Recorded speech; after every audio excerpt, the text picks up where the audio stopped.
Welcome, everyone, to Spook doodles, a podcast about the fun side of horror. My name is Lurdiak, my pronouns are he, him, and these are my co-hosts. My name is Freud, and my pronouns are he, him. My name is Namir, and my pronouns are she, her. Today we're talking about one of my favorite movies of all time, one that I play regularly on the Scream stream every Halloween night. It's 1982's Creepshow. Now, this movie was a collaboration between very talented people, George Romero, Stephen King, and special effects legend Tom Savini. Never heard of them. It's an homage to EC comics, horror comics that were very popular in the 40s and 50s, that they all grew up reading. It basically revived horror shorts for a while and probably directly led to HBO eventually greenlighting Tales from the Crypt as a TV show.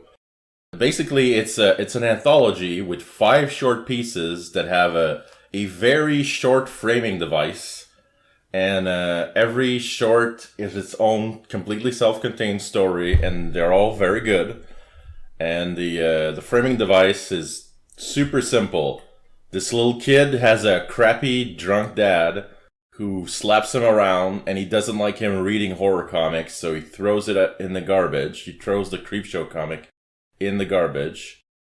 And then the little kid is so mad at him that he wishes the worst things to happen to his dad, which summons a skeleton that turns into a cartoon skeleton that leads us into the comic book world where we see all the shorts.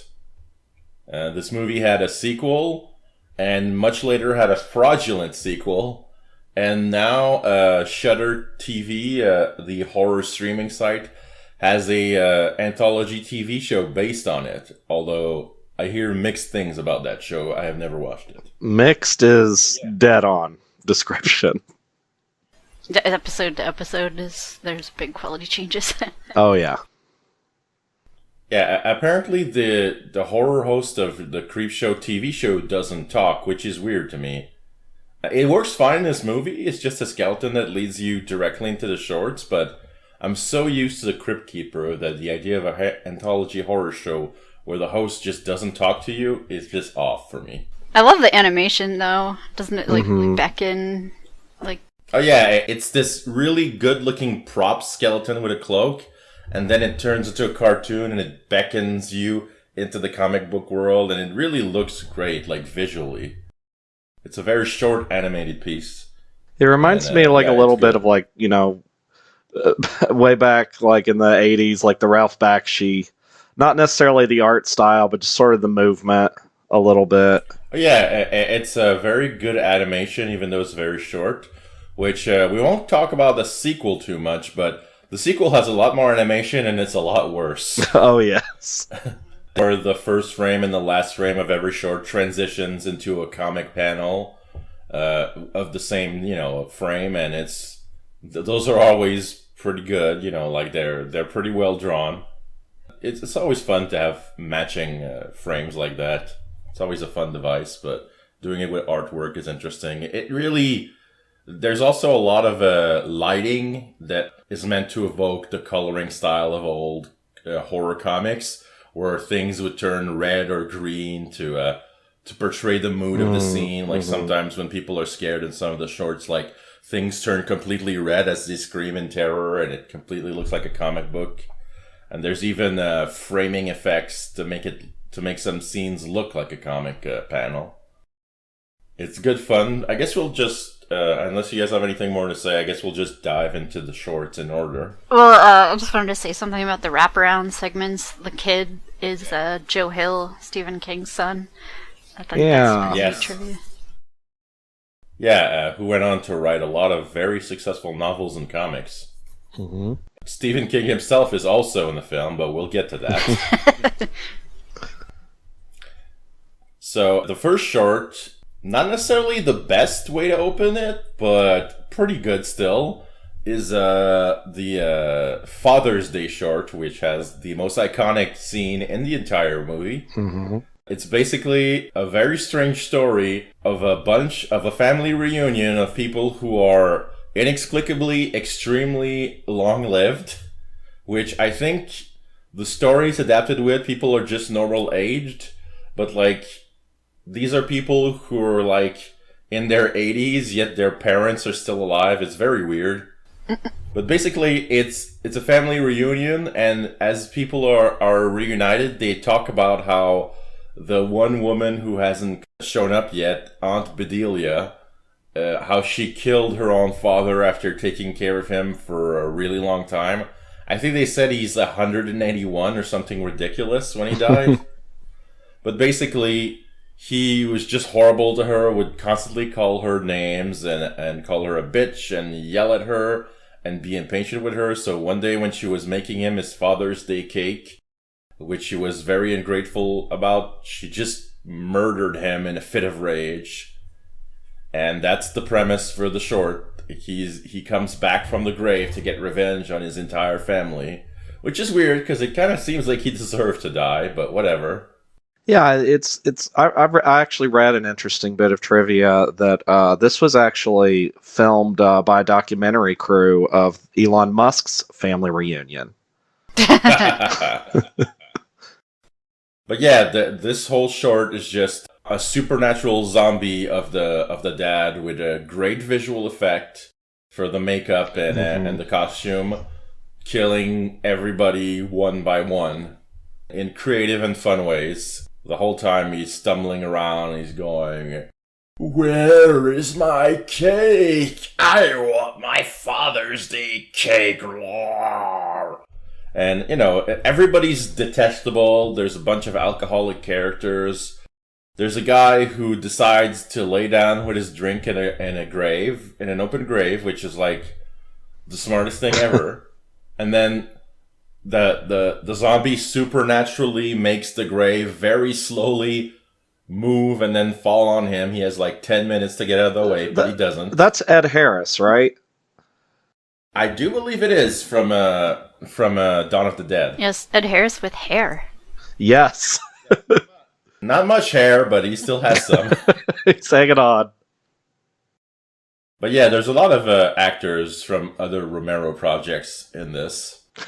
Well, I'd say I do think Ed Harris is known for a little more than just Romero projects, but...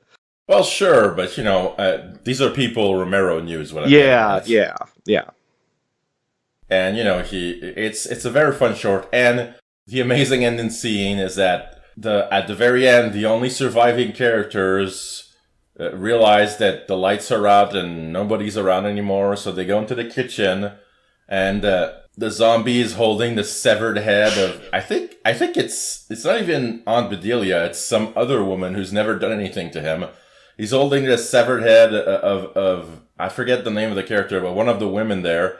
And she's covered in frosting and candles, and he's holding her in a dish, and he's like, "I have my cake now!" And like, there's these ridiculous close-ups of the two surviving characters screaming in horror as like red lights flash and cartoon backgrounds show up, and it's really over the top. And then it just ends on that scene of him holding the cake. It's a very silly short. But the effects on the zombie and the iconic line of "I've got my cake" and everything have made it very memorable. Yeah, you do get this start of a theme that of kind of a theme throughout the whole movie of like depictions of high versus low society. Yeah, there's always some of that. And there's utter contempt for both. The film very much hates wealthy people, hates academics, but it also hates poor, trashy people. Well, I think that's a lot of the people. Well, everyone in these is horrible, and that comes from the EC Comics being like morality tales. Yes. These are morality tales, and you're usually not meant to sympathize with the victims, so most of the characters are horrible because they're going to end up dying anyway. The EC Comics always had a general sense of misanthropy about them, even beyond being morality tales. Like it's like life is cheap in these stories. And that carried over to when Tales from the Crypt was made, which isn't really related to this, but is definitely inspired by it. in Tales from the Crypt, almost nobody's likable either, and everybody dies. So that's the first short. It's a bit weird. Let's go to the best one. Oh, geez. This is your favorite. Okay. No, I was kidding. So the first short has a lot of like comic panel framings, which I didn't mention. Like it's definitely the one that tries the most to look like a comic book. Yeah. Which makes sense because the story feels very comic booky compared to a lot of the others. But like, so speaking of putting your best foot forward, the next short is The Lonesome Death of Jordy Verrell, which is probably the most controversial short. Not because it's offensive or anything, but because it's really, really hokey and corny. And Stephen King chewing the scenery. Yes. Yeah, Stephen King stars as almost the only character in it. And as my friend who watched Creepshow with me years ago once put it, yeah, I could see people leaving the theater during this. That was actually when I very first watched Creepshow years ago with my girlfriend at the time. We both had taken like Benadryl, so we were already sleepy, both kind of feeling under the weather. But we got to the Jody one, and we were just looked at each other. I was like, "This sucks," and just turned the movie off. So it wasn't until the Scream stream that I actually watched the rest of it.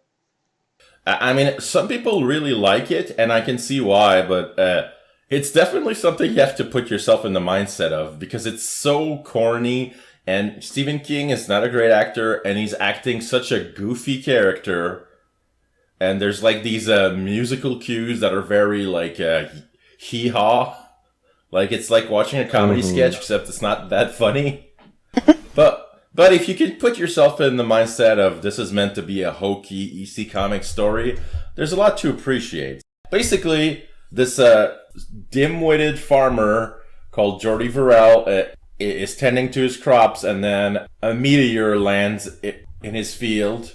It's a nice little prop of a meteor. It's got all this smoke coming out of it when it first lands. And immediately he thinks he could take that to a university, and he has this whole fantasy in his mind, like it acts it out with like echoey effects on the guy playing the professor, and he's like, "Why, you could get $100 for this, sir." In this bumpkin's mind, that's like an insane amount of money. Well, in $1980, that is approximately $70,000 today.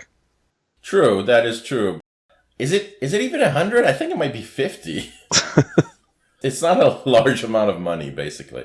But then he tries to touch the meteor, it burns his fingers, so he decides to cool it off with water, which splits it open, so he immediately has a fantasy of the professor, like, berating him for trying to sell him a broken meteor, because clearly that would make it worthless. That's how meteors work.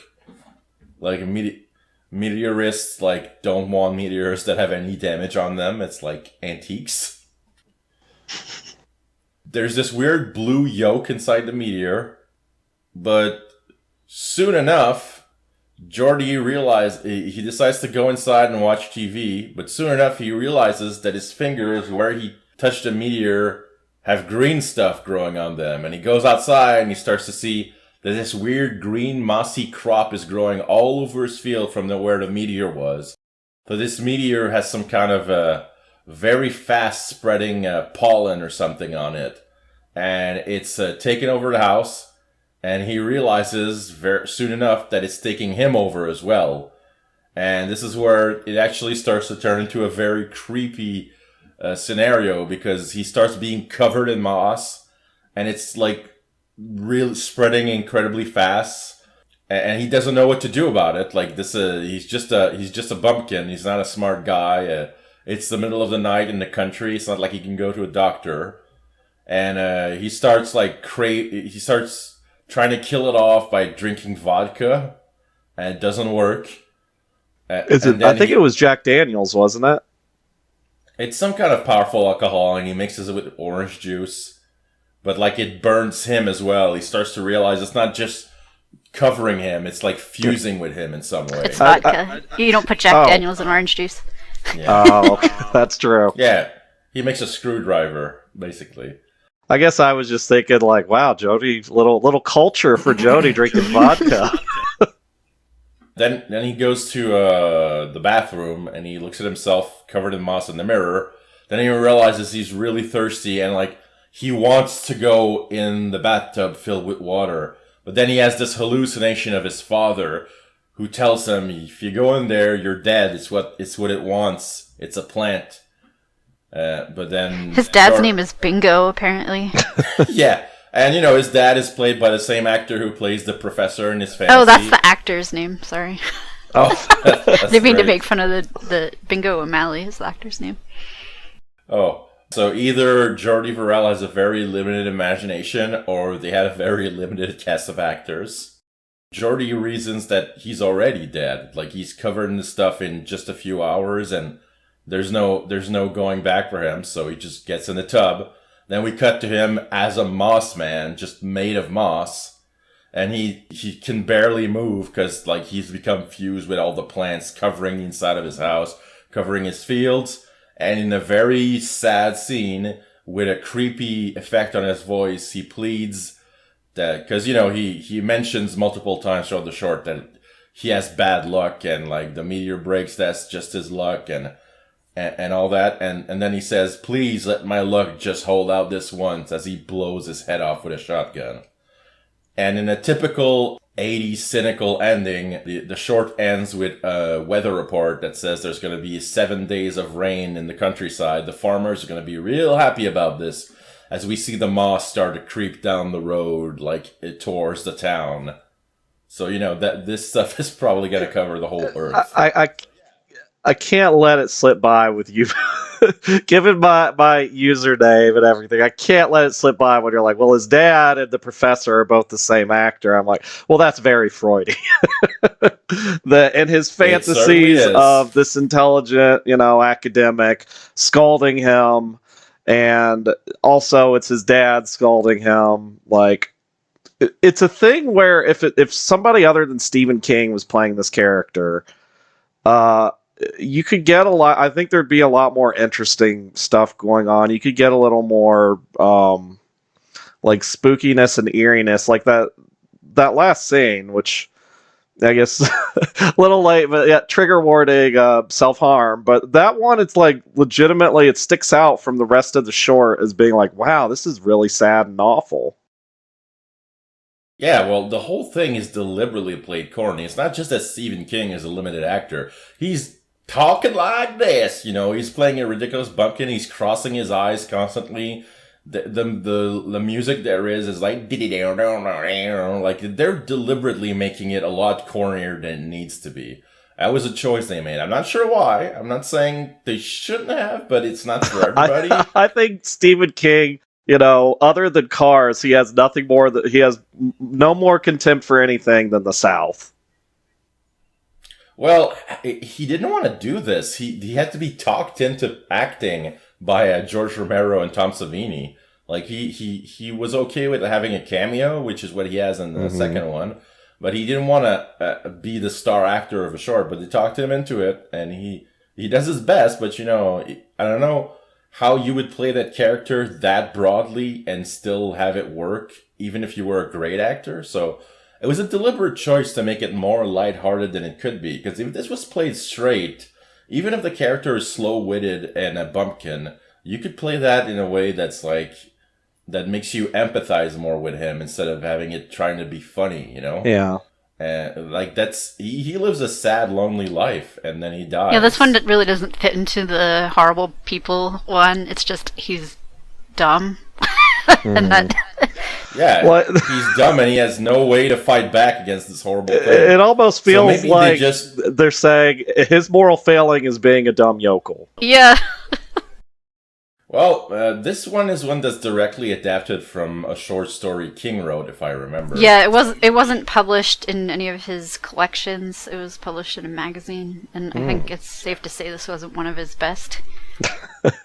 Well, the thing is, I think, I don't know which order they were filmed in, but I think maybe they thought, like, they didn't want the whole thing to feel depressing, because much like this podcast, these people were trying to show that horror is fun, and the tagline of the film is the most fun you'll ever have being scared. So maybe the choice to make it less sad and less dark That could be. was deliberately to have the whole tone of the whole movie not be too upsetting. Because, after this one, the shorts we get are a little more grounded and a little more, creepy and dark. Yeah, I think the next one is the most upsetting. But the first two are very goofy. The first one simply because the whole premise is silly.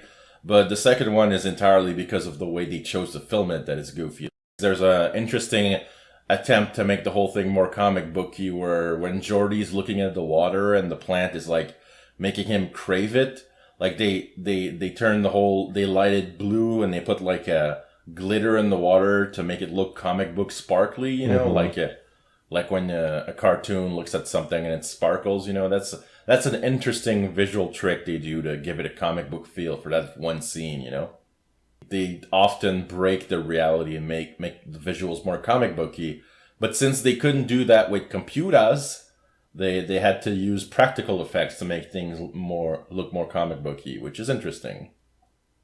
Mm-hmm. The next short, as Namir mentioned, that's probably the most upsetting one, and it's one of the longest ones. I think it's the longest, actually. That or the one after it is the longest. They're both pretty long, but the third short, the highlight for me, simply because of the performances in it, is called Something to Tide You Over, which stars Ted Danson and Leslie Nielsen, both playing very serious, dramatic characters, which if you're younger, you wouldn't expect either of them to be doing. But this is before Leslie Nielsen did The Naked Gun and became known for comedy, and this is before Cheers, if I'm not wrong. So they weren't known as funny guys yet, and they're both being pretty darn serious. Even though Leslie Nielsen plays a larger-than-life character, he's not playing him in a comedic way, except maybe in the ending. Basically, Leslie Nielsen shows up at Ted Danson's place with a gun, and he says, "Yo, I know you've been sleeping with my wife." And Ted Danson points out, very accurately, "You don't even love her." And Leslie Nielsen, revealing what kind of person he is, says, "It doesn't matter. The point is, you took something that belongs to me, and I'm not going to let that slide." Yeah, she's property. Yeah. Which, pretty despicable. And Leslie Nielsen, while he's explaining all this, I don't think his gun is out yet when he says this, but he's fussing with Ted Danson's TV, and he says, "You could get a much clearer picture on this if you replace this wire." He's a guy who's really into television, which, television was relatively new in '82. Not that new, but the video file idea was a very new concept, somebody who cares about high definition television back then, or whatever high definition you could get on a CRT anyway. I mean, TVs had been around for decades at that point. Yeah, but the whole idea of a sort of VCR recording setup, that was definitely newer. Yeah, that part was newer, and color TV had been around for a bit too, I guess. We're since showing the 60s. Yeah, we're showing how young we are here, I guess. well, actually, Canada didn't get television until 1979. Yeah, and we got color TV in 2002. Mm-hmm. This is because of socialism. Absolutely. You legalize marijuana, people forget to buy TVs. So, Leslie Nielsen pulls out a gun and says, no, he doesn't even have a gun yet. I'm sorry. He pulls out this gun much later. He says, if you want to see her again, you'll come with me. So Ted Danson comes with him. He drives into this beach, which we found out is a private beach. He says he owns every property around. And this is when he pulls out his gun on Ted Danson and he says, you're going to get in that hole and you're going to bury yourself up to your neck. And Ted Danson says, "Hell no, just shoot me." And he says, "Well, if you want to see the little lady again, who knows what will happen to her if you don't do it." So, in spite of his better judgment, Ted Danson buries himself in the sand. And then... pretty heroic of Ted Danson there, to be honest. Well, It's one thing to say just shoot me, but nobody wants to get shot. Well, I mean, be willing to basically guarantee yourself a torturous death on the off chance that it saves, somebody. Like, that's a little respect for handsome Ted Danson there. Yeah, I'm gonna say it's supposed to convey that even though we don't get a lot of scenes of them, he really does love the woman. He's not just, screwing around with her just because she's pretty. Like, they're really in love. And Leslie Nielsen does not give a flying fuck. He's just offended somebody took something that belongs to him. He puts down a TV next to Ted Danson's head with a VCR and recording equipment. On the TV is the girl. Basically, she's also buried up to her neck, further down the beach, closer to the tide. And he says, well, I told you you'd see her again. I didn't say anything about her being alive. He explains that the tide's going to come in and drown both of them. And she's going to drown first, and and Ted Danson is going to have to watch it on the TV. Leslie Nielsen goes back to his house, which has hundreds of televisions everywhere. Like, there's TVs in the walls, there's a giant TV in his living room, there's a TV monitoring room, and he's just watching this. He's just watching both of them drown, and Ted Danson is screaming no, I think, let's say her name is Linda, and he's like, no, Linda, and she can't hear him, but he's seeing her suffering, and the tide's slowly coming in. It's very incredibly cruel way to kill somebody. It's wild. The character doing that you get the idea, is completely the most evil man ever. He's probably killed plenty of people before. And as the tide is coming in and it's slowly drowning them, Ted Danson swears that he'll get revenge. You'll pay for this. You'll pay. And then we get this shot of Ted Danson completely immersed in water, which I don't even know how they filmed that. I think they stuck his head in an aquarium or something. Yeah, they did. There's a pretty cool article online about how they filmed it, where he also goes into what a practical joker Leslie Nielsen is on sets. Oh, absolutely. He takes a whoopee cushion everywhere. Yeah, Leslie Nielsen he had a little he had one of those buzzer rings. He had all the old prankster tricks. Incredible. And he would bother people. That's why it's surprising that he was a dramatic actor for so long before getting into comedy. You'd think a guy like that would naturally be drawn to comedy, but nope, took a long time. So everything in this short is treated very seriously. Leslie Nielsen hams it up, but in a way a villain hams it up, not in a comedic way. He's still a very scary man. They really drag out the whole drowning sequence, and it looks real. Sometimes Ted Danson moves and you can clearly see there's some sort of cardboard holding the sand. He's not really buried up to his neck. But the tide really is coming in, and then they have that shot of him underwater. And it's really tense, and if you have a phobia of drowning, that's probably incredibly hard to watch. Once they're finally dead, he goes to the beach to retrieve his camera equipment, and the bodies aren't there. And he tells himself, oh, the tide must have dragged them out. Yeah, that's it. The tide dragged them out. And then he goes back to his house, and then he starts hearing things. And he's like, who's there? Who's there? And then he eventually finds out that the who's there is the drowned corpses of his victims come back as these amazing looking drowned zombies. Yeah, they rotted very quickly overnight. Yeah, well, they look like they've been in a swamp for 20 years. They are amazing.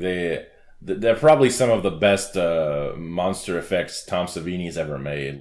The zombies in Day of the Dead look great, but these guys, they got seaweed hanging from them. They're greenish. They got all these wrinkles, and they have this amazing distortion effect when they talk, where that makes them sound like there's bubbles in their lungs, and they're like, "We've come back for you." They do a lot of that gurgly voice effect, for the dad earlier, and for Jody at the end. They get a lot of use out of it. It's just a very uncanny to hear what sounds like somebody gargling while they talk. They just stumble towards him with these Dutch angles and these close-ups of Leslie Nielsen like losing his mind looking at them, and then there's this great scene where he runs away from them, closes the door in the bathroom, listens for them, then he turns around, they're impossibly right behind him. And I think there's a few cuts, but the way it's done, it feels seamless. Like, you really get the impression they impossibly teleported there. Like, they catch him and they're like, oh yeah, one thing he keeps taunting Ted Danson with, which is a complete load of shit, is that if he knows how to hold his breath, he might survive. But like, once we see that the tide completely goes over Ted Danson's head, it's obviously just false hope he's giving him. Then the zombies like mockingly repeat that, and they say, we'll take you down to the beach, you'll be okay if you can hold your breath. And then Leslie Nielsen loses his mind. We cut to the beach with like footsteps going back in the water, implying that the zombies just went back to their watery graves, I guess. And then we cut to Leslie Nielsen, his head buried in the sand. He's like, I'll be just fine. I can hold my breath for a really long time. And then a waves hits him and he looks, scared. And then there's this goofy So they set up the camera on this. I would like it better if they would like go back and watch. Yeah, that would have been great. I think they do set up a camera to watch him, but I don't think they actually watch him. I think they go into the ocean. Yeah, maybe they have it set up in their lair wherever they're living in the ocean now. Yeah. Well, it's been established. Even the ocean got cable before Canada did. So it's true. But yeah, this one is really drawn out, which makes the drowning part really excruciating. And the acting is very solid. It's campy, but in a very subdued way. And, it's the drowning is very upsetting, and the monsters look fantastic. By far the best effect in the movie. It's a crowd pleaser. And if you're not used to seeing Ted Danson and Leslie Nielsen do dramatic acting, it's a treat. Because they're both at their best there, especially Leslie Nielsen, who's going all out as this eccentric, murderous millionaire guy. I think he's Ted Danson's boss. It's somebody who is ruthless, but they have a good sense of humor, and that's honestly incredibly creepy. Yeah, he's having fun, which is really fucked up considering what he's doing. Like, a mob boss just killing you in a horrible way because you double-crossed them. That's just business. This guy's doing it for fun. That's fucked up. That's something to tide you over. That's one of the longer shorts. And then we get to the other long short, which is just called The Crate. This one is about a man who hates his wife. And that's most of it. Yeah. But then there's other stuff. But it's mostly about him not liking his wife. Adrienne Barbeau is pretty great in this. Oh, yeah. Adrienne Barbeau plays the wife. Yeah, we stand a queen on this podcast. Oh, that's interesting. Since she's in this, and so is Tom Atkins. That's two lead people from The Fog. Ah. Oh, yeah. John Carpenter's. Yep. The husband is just this meek professor who... is he a professor? I forget what his job is. Yeah. Yeah, he is. He's this meek guy, and he's at a party, and his wife is loud and being drunk and berating him, and he fantasizes about shooting her in the head. Which, the funniest part about that is that she fantasizes about shooting her in the head, and then the whole party just golf claps gratefully in his fantasy, like, oh, thank you for murdering her. Like, that's such an absurd scene. But then he snaps back to reality, and she's still berating him, and he's like, oh, yes, dear, and, she's a woman, and she talks a lot, and she's Jewish, so she's just the worst. Like, she clearly deserves to die, according to this guy. Then we cut to this other character who briefly talks to the meek husband at the party, who's a teacher. He goes to see this janitor who found an old crate marked from a 1908 Arctic expedition or something ridiculously old like that. It might even be from the 1800s, I forget, but it's like really old. And he finds it under the stairs of a school that looks like the building's maybe 20 years old, which makes no sense, but whatever.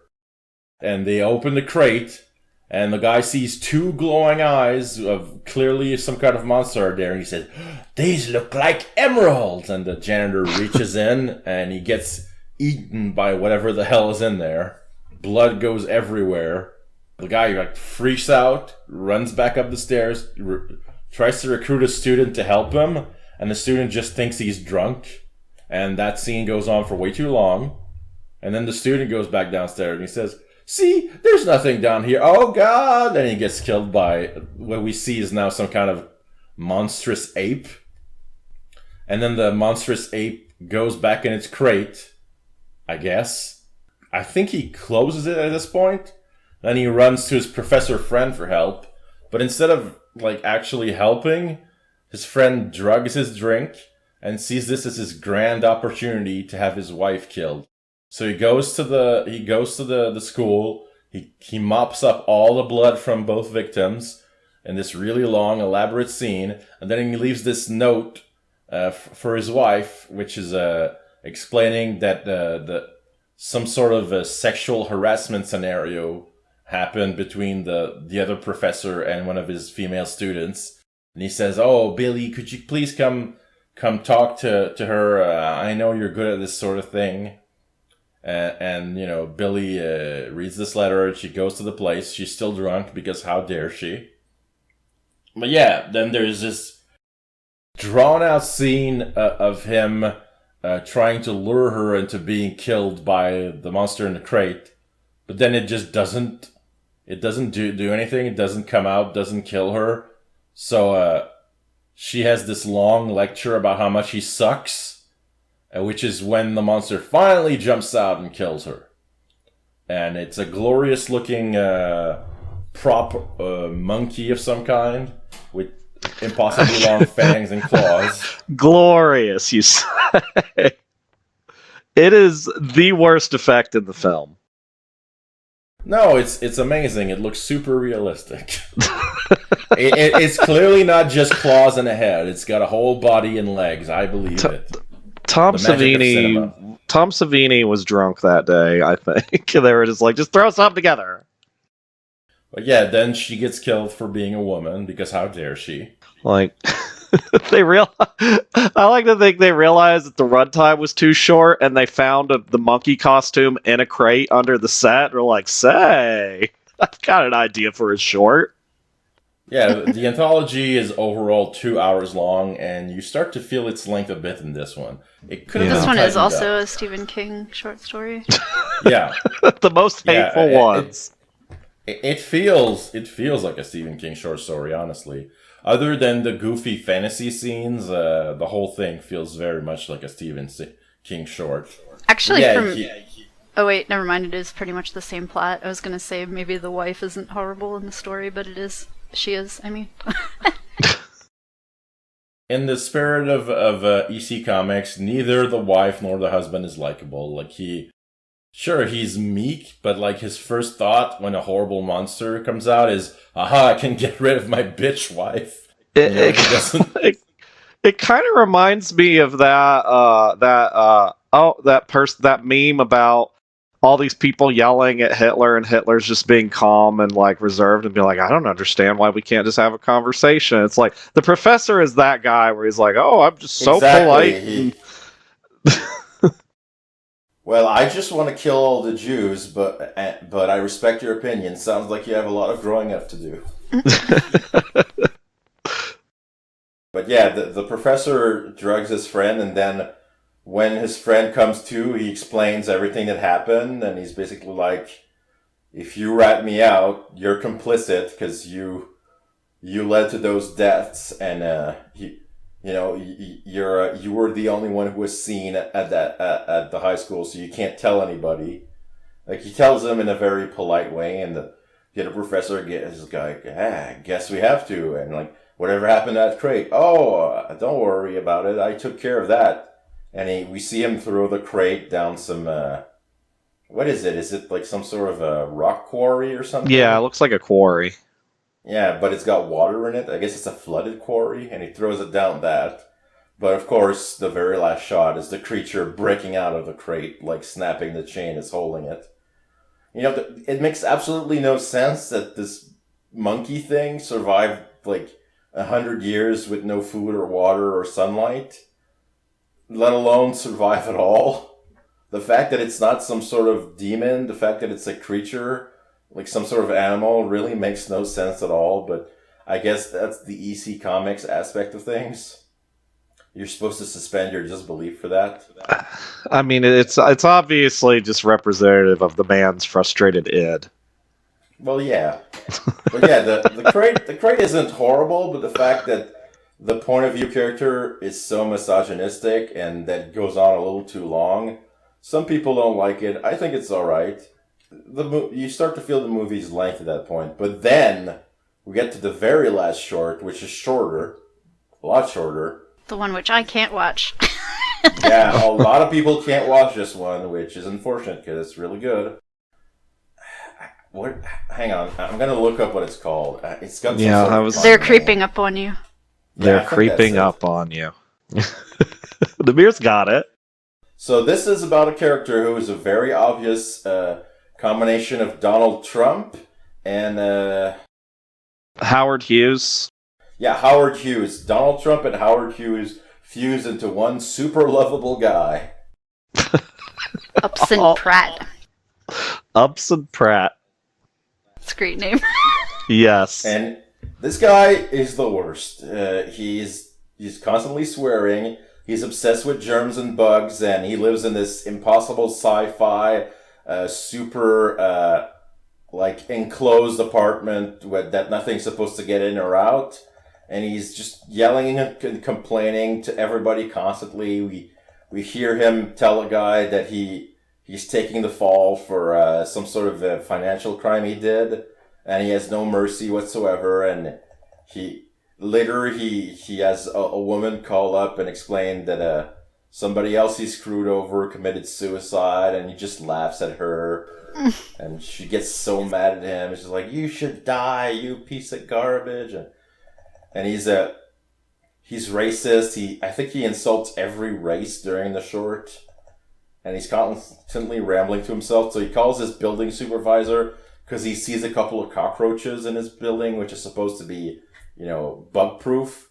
They're crawling in through the pipes and stuff like that. And as the short goes on, there's more and more bugs that get everywhere. And some of them get in his food, which is very clearly supposed to be Budwig, which was a big thing in the 80s for people who had weird health obsessions. There's bugs creeping in from under the doors, and he gets increasingly agitated because he's got a bug phobia, and he starts to yell at his building manager, at his at the repair guy who's supposed to come over. There's an exterminator. He calls exterminators. They tell him to fuck off, and he's like, "You know who I am?" And they're like, "Well, it's like 2 a.m., sir." It builds up and builds up to the point where there's a ridiculous amount of cockroaches in the place. So he goes and he hides, and in his special I don't know what you'd call it, but it's some kind of a clean room. It's like it looks kind of like a shower place, but it's like an airtight clean room where nothing's supposed to get in. And he hides in there, in fear of all the bugs. Then he pulls the covers off his bed, and there's hundreds of them.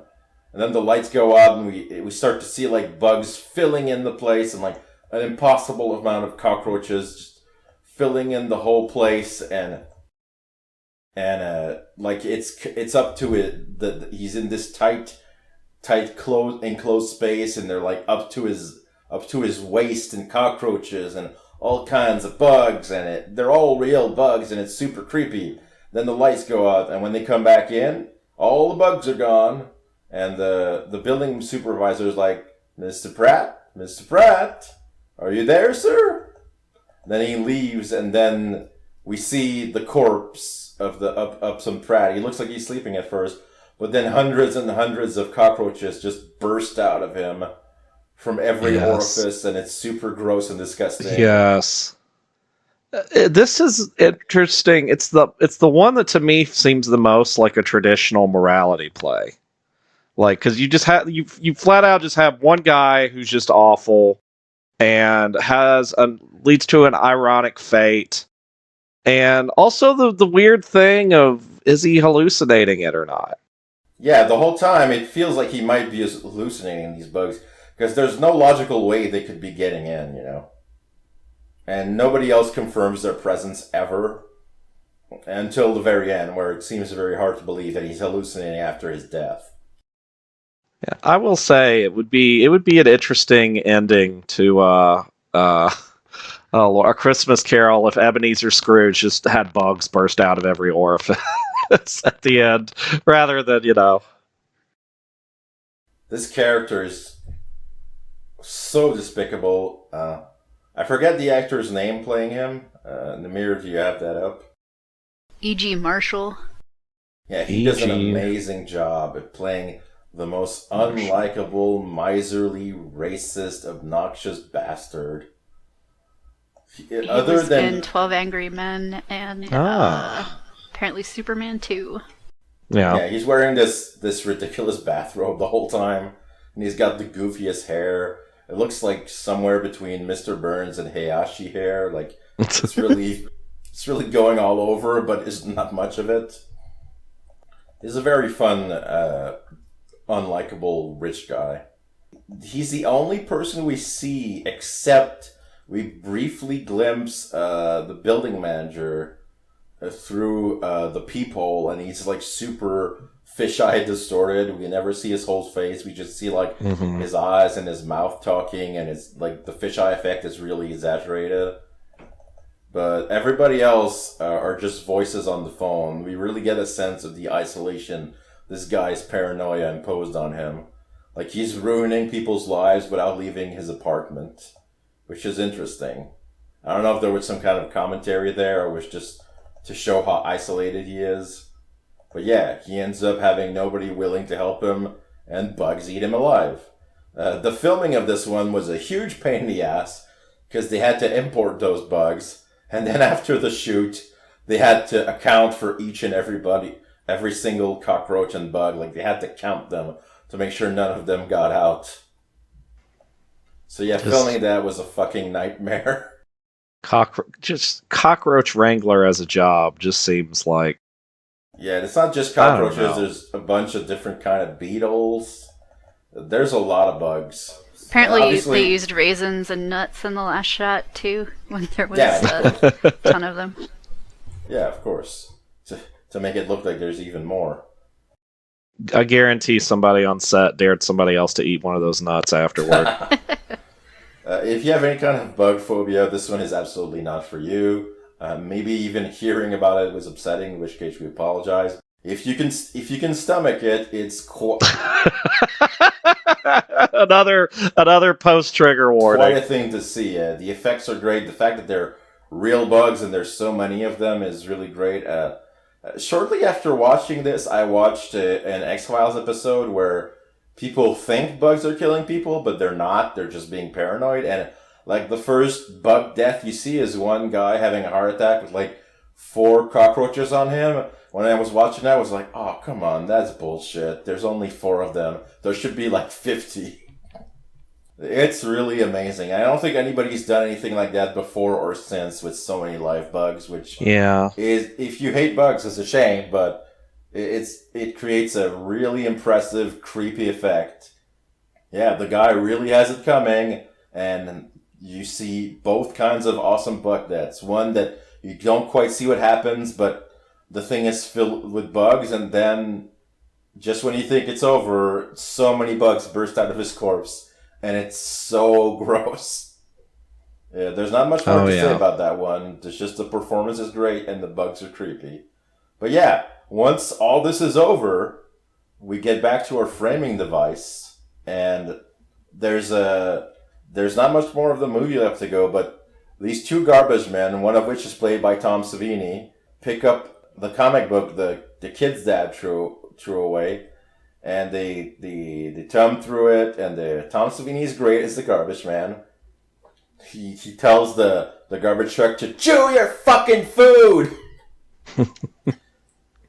Chew your fucking food before you swallow it, you piece of garbage. They go through the comic book and they talk about all the kind of crap you used to get in comic books as ads, like X-ray glasses and things like that. A pen that's a lady, her clothes come off, I think. But then they go, oh, voodoo doll, these things are great. Oh, look, somebody already sent out for it. Which is when we cut to little Joe Hill with a voodoo doll. And he starts sticking pins in it. And his dad is like, and like he sticks pin after pin in the doll's neck. And his abusive alcoholic dad is like, and falls over dead. Tom Atkins, uncredited. Yes. And that's the end of it. The little kid murders his father. The end. Everybody happy. So yeah, that's Creepshow. It's 2 hours long, which even though you can feel its length at times, means you get 5 shorts, and I think that's a great amount of shorts. And it's really fun the whole way through, assuming you don't have certain phobias, I suppose. The performances are campy throughout. There's great lighting effects. There's great practical effects. It's very low budget, but it's such a fun ride that I do believe the tagline is right. It is the most fun you'll ever have being scared. Apparently when they paged through the comic after the second segment, The Lonesome Death of Jordy Verrill, you can see the order form for the voodoo doll missing, the ad missing the order form. Like, it's torn out. I think that's pretty cool. Nice. Yeah, that's pretty cool. Foreshadowing. Yeah, it's great. It's great. It led to a sequel because it did so well. The sequel is not so good. Yeah, the sequel. We won't talk too much about it, but it only has 3 shorts plus a longer framing device, and because it only has 3 shorts, they're all much longer than they need to be, even if you like them. Thanks for the ride, lady. That is an incredible short. 30 times. That's the best one, and that's the one that benefits from being longer than it needs to be, I think. Yeah, the raft, if you just cut out like one part of it, would also be a pretty good. Yeah. I like the first one, but it's the one that feels the longest. It's so much longer than it needs to be. It should have been like 10 minutes long, and it would have been fine, but instead I think it's like half an hour.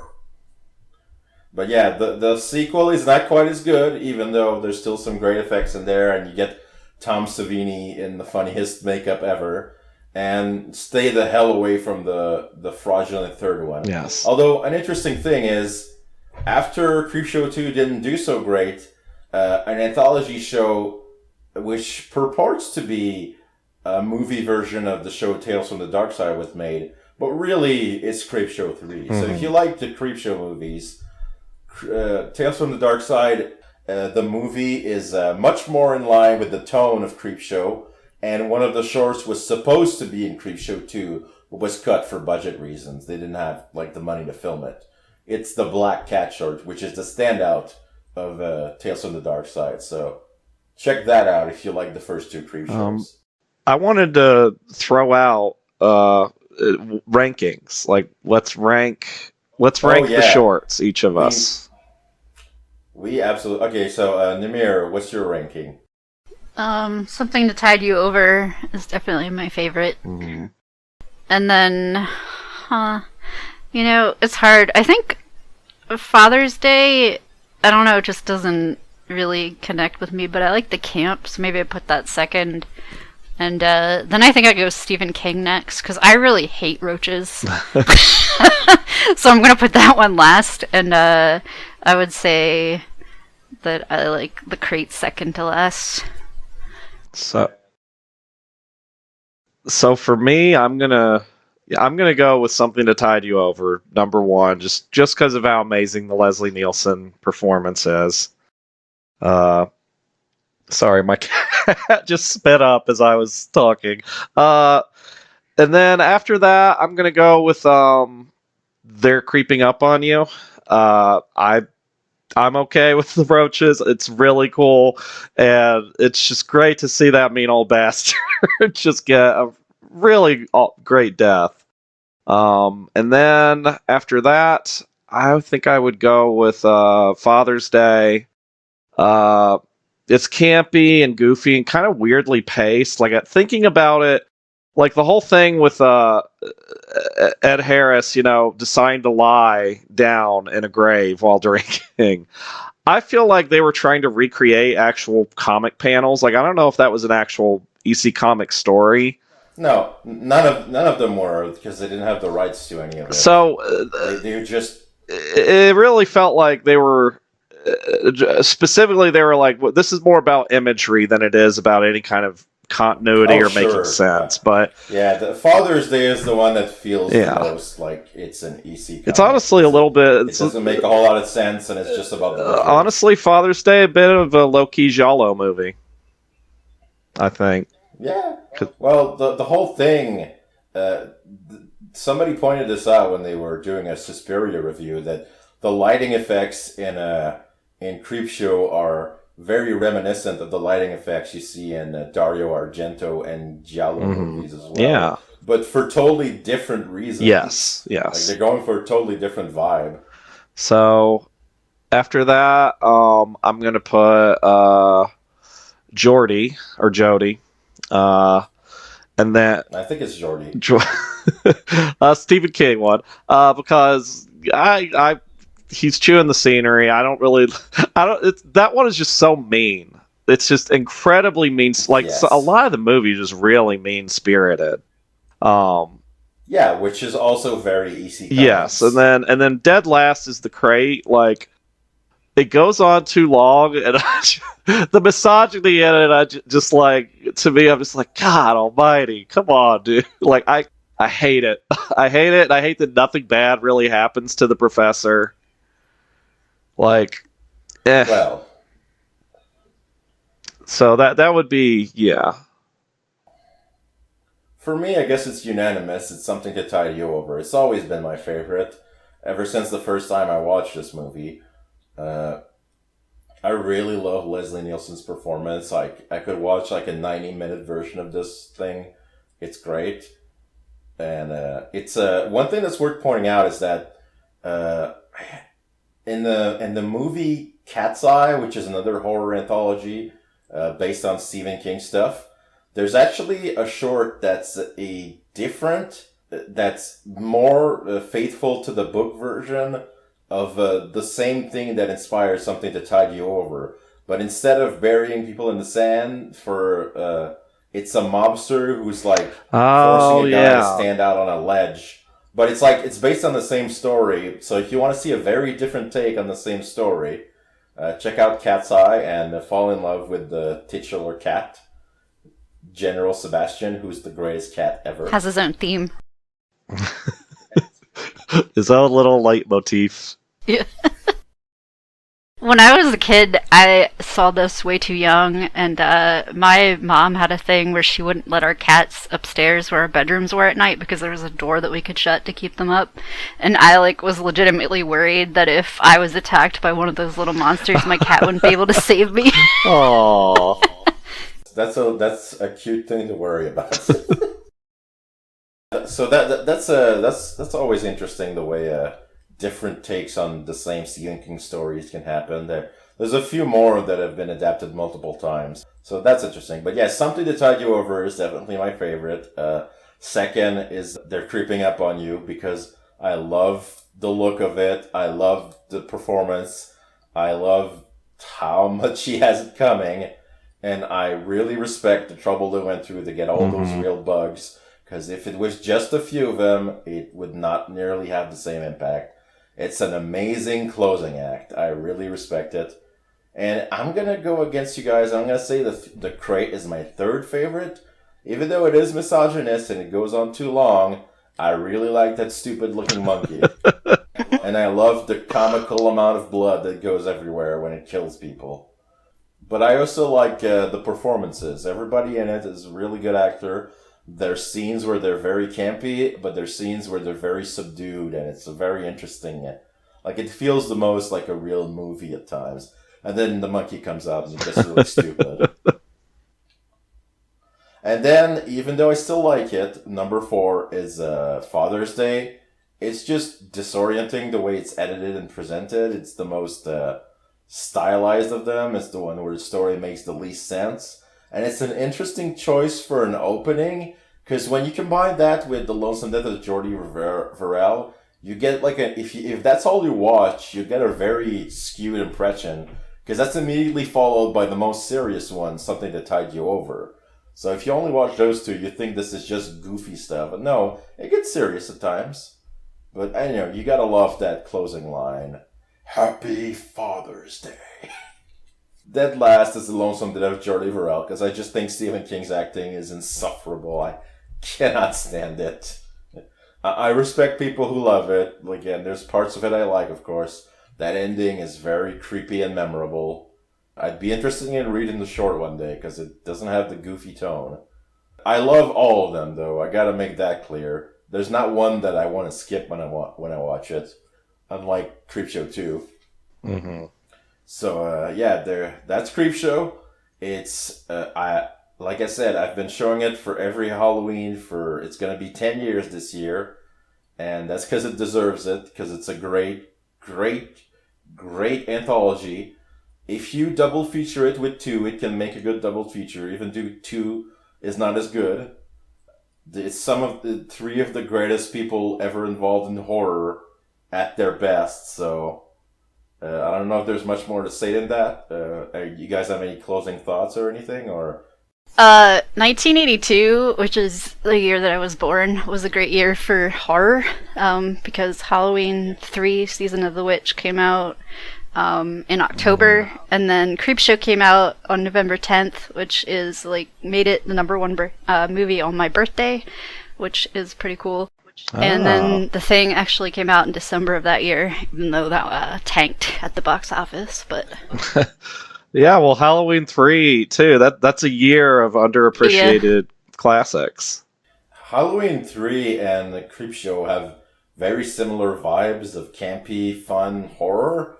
But then you have The Thing, which is just a huge downer and super serious. And both have my favorite horror actor, Tom Atkins. One of them. Oh, yeah. He is in both of them. If you've never seen Creepshow, check it out. And maybe after that, check out the TV series or Tales from the Crypt or other stuff like that. And become obsessed with horror anthologies like I've been my whole life. And if you're listening to this in July, travel back in time and pretend we put it out in June for Father's Day. Yeah. Happy Father's Day.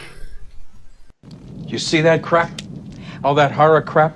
Things coming out of crates and eating people? Dead people coming back to life? People turning into weeds, for Christ's sake?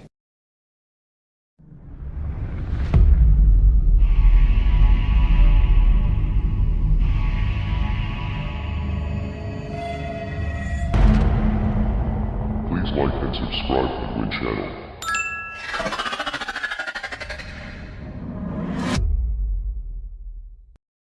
Spook Doodles was made possible thanks to generous patrons like Adhesion, PTS, Christopher Smith, Church, Clayton Scholler, Count Trashula, Jetpack Jesus, Joe Nothing Art, John Gonzalez, Lauren S., Madman, Michael Kickin' Rad Corliss, MZ, Stephen Tyndall, Vincent Modica, Choco 1980, Flavor Fibe, Freud, Graventy, Cat Miller, Leah, M. Sinistrari, Mike Dunn, P. Coffee, Garju, and Sinister C. If you would like to become a patron, go to Screamstream Official on patreon.com and please consider donating.